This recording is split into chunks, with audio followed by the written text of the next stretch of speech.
Hey there, I am Jen, and today's recipe, I am going to show you how to cook a spaghetti squash in your Instant Pot. Now there are two ways to do this recipe. One, just you're gonna clean your squash. I was gonna say instant squash. You're gonna clean your squash. I got mine from the farmer's market and there was still some dirt on it, so I wanted to make sure it was nice and clean, so I used some veggie wash on it, cleaned it up. And what you're gonna do is you can pierce this with a knife or a fork and then put it right in your pot without doing anything else to it. The method that I kind of like a little bit better is I'm gonna trim it up a little bit. I'm gonna actually cut the stem off of it because that's always the hardest part to get through. As you can see, it's given me a little bit of a hard time right now. Normally it's not this hard to get through, but okay, there we go. Okay, so I'm gonna cut that off and then I'm gonna cut the squash lengthwise in half, okay? So let's do that. Now, just make sure I don't cut my fingers off or something tragic like that. So there we go. I'm gonna cut the squash in half. Okay, evenly. Let's make sure I get my knife through there evenly. There we go. Okay, and I'm gonna spoon out the seeds in the center just to make it a little bit easier once it's done. And I just take a spoon and I scrape it, and that's it. And it's actually easier to do when it's raw before you've cooked it. So let's just get that stuff out of there, okay? So just scrape it out. It smells like a pumpkin if you've never done spaghetti squash before. I have to admit that I never really liked spaghetti squash before I started cooking it in the Instant Pot. It just, I don't know if it was a texture thing. It doesn't really taste squashy in my opinion. I don't think it has a whole lot of flavor, but the thing I love about it is that this type of squash is not considered a carbohydrate. It's actually considered a vegetable. So for me, that's a bonus because I am always looking to get more vegetables into my diet and a little bit less carbs. So that is a huge win for me. Okay, so now that you've got the insides and the seeds scraped out, what you're gonna do is you're gonna take your pot and you're gonna add 1 cup of water into your pot, okay? Then you're gonna put the 2 halves of the squash back together and you're gonna place it right on the trivet. I have a trivet in here. This should have come with your pot. You're gonna put that in there and then you're gonna put the squash right on top. Then you're gonna close your lid and you're gonna make sure that your lid is on seal, okay? On the sealing and not on the venting. I'm sorry, I've got squash guts on my hand. So you wanna make sure it's up in the seal position because this, your float valve, needs to come up to the top so that it can create pressure inside your pot, okay? So we're gonna lock it. Again, make sure the valve is in sealing mode. And then we're gonna come down here into our manual. We're gonna turn that on and we're gonna turn our timer down to 10 minutes, okay? That's it. You don't have to press on. It's automatically going to preheat, come up to pressure. That may take 5 to 10 minutes. It's gonna cook for 10 minutes, and then I'll come back and I'll show you the finished product. Okay, so our timer just counted down. It came up to pressure. The float valve is up. I don't know if you can see that, in the sealing position, which means it's even with the top of the lid. It heated up, it counted down, and now what it's doing is on the keep warm setting, we're gonna keep it here for another 5 minutes. So we're gonna let this count. It came down to 0 and we're gonna let it go back up to 5 minutes. So it's about a total of 10 minutes. And once that happens, then we're gonna release the we're gonna release the steam valve, okay? Okay, our timer has reached, oops, it's 6 minutes now. Ooh, I let it go over a little bit. That's okay, don't worry about it. So what we're gonna do is we're gonna turn our float valve to the venting, position. And it has already vented out all the steam. I just heard it drop like right when I came in here. So that's my doggy is ringing his doorbell to go outside. I taught him to ring a doorbell. We have a little set of bells out there so that I know when he needs to go out, but he'll be okay for a minute. So now that the float valve has dropped, it's safe for me to remove the lid. So I'm gonna take the lid off.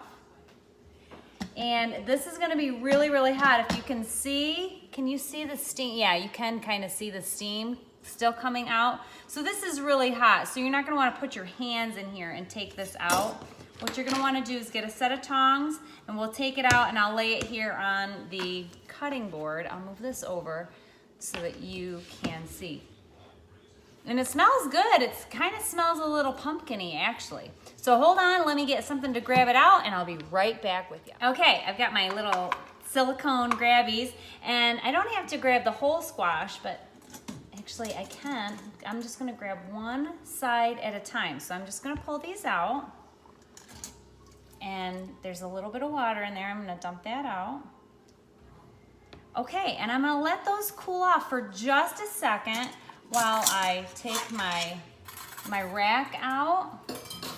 And I can also shut my pot off and turn it off, the keep warm function. I'll turn that off. I can also take my pot out and dump out the liquid. It's just water. So I'll dump that out and I'll wash that in a second. But what you're gonna do now is you're just gonna take a fork and shred your squash. And ouch, that's hot. Okay. Durr. All right, so you just shred it like this. And look, it's all nice and cooked. And it just shreds up so nice and easy. And you just shred the whole thing, and then we're gonna make some taco boats or Mexican boats, and I will show you how to do that in 1 second. Okay, we are in the process of making the mixture for our Mexican bowls, our taco bowls. And what we're gonna do, dog is still ringing the bell. What we're gonna do is we're gonna saute a little bit with our pot. So what I did was I turned on the saute button and you let it go until it says hot. I went ahead and put my garlic in there and I'm gonna start just sauteing some garlic, about a tablespoon of garlic. And I've got a small, kind of a medium onion that I've chopped up. This, since your pot is already, in use, you might as well use it and use all the features of it so that you don't have to dirty up another pan, right?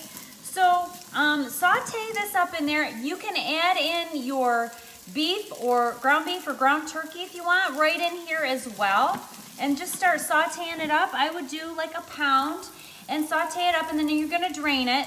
I already have some pre-cooked turkey meat that I like to batch cook when I make things. So I get the 3-pound packages and I just cook it all as either breakfast sausage or ground or taco meat. And that's what I like to do. And that way I have it prepped and ready. So you just put a little bit of olive oil in there, start sauteing your garlic and your onions, get them a little bit opaque, and then you're gonna add in your ground meat and saute that up if it needs to be. Now if it's already sauteed and ready to go, you just wanna put a few servings in there and mix it up and warm it, okay? And then you're gonna add it to your taco bowls here in just a second. Actually, now a couple of things that you can add in here is some black beans I'm gonna add in here. I'm also gonna add in some frozen corn. We'll let that warm up. You can also add in some cherry tomatoes. Now my husband doesn't like cherry tomatoes, but he does like salsa. So I've got some garden fresh salsa that I'm gonna put in the mix instead of the cherry tomatoes, and then I'll just put the cherry tomatoes on mine. So once this is done, I will show you what it's gonna look like and how we're gonna mix it into our squash bowls. Okay, so I've made my meat mixture. I've got in here my sauteed garlic and onion. Then I put in my taco meat and I added black beans corn, and garden fresh salsa. So now what I'm gonna do is take a couple spoonfuls of the meat mixture and I'm going to put it into my squash bowls here. Okay, and just kind of fill them up. But then what I'm also gonna do, and I shut the saute feature off. I had the saute feature on as I was cooking and mixing everything. Okay, so now what I also did was I shredded and got a little bit of the squash mixture out so that I would have room, because there's a lot of squash in here, a lot of spaghetti squash.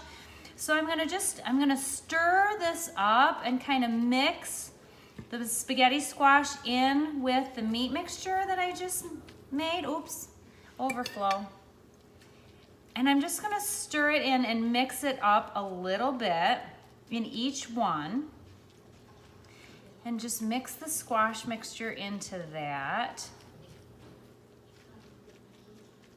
And then I'm gonna sprinkle a little bit of Mexican 4-blend cheese on there and put it in the oven for just a couple minutes, like 5 minutes, 350 oven, just to get the cheese to melt a little bit. And then I'll pull it out and we'll show you the finished product. Okay, so here is your finished product, your Mexican bowls with melted cheese on it. Now what I'm gonna do is I'm gonna top mine with a little bit of, I would either use Chobani or Fage plain Greek yogurt as a substitute for sour cream.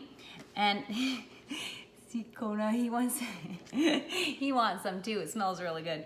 So I would put that on there. I'm also gonna put some avocado on there. I've got a quarter of an avocado left. I'm gonna put that on there. And I'm also gonna top mine with a little bit of sliced cherry tomato. He's hungry. Sliced cherry tomatoes. And that's what I'm gonna have for dinner. So there is your Instant Pot spaghetti squash Mexican bowl. I hope you enjoy. And let me know, comment below if this is a recipe that you think you're gonna wanna try. Remember, use your own measurements. I'm not one that really does a whole lot of, half a cup of this, and say, just eyeball it. Put in there the things that you like, season it with what you like, and just have fun with it. So I hope you enjoy. Bye.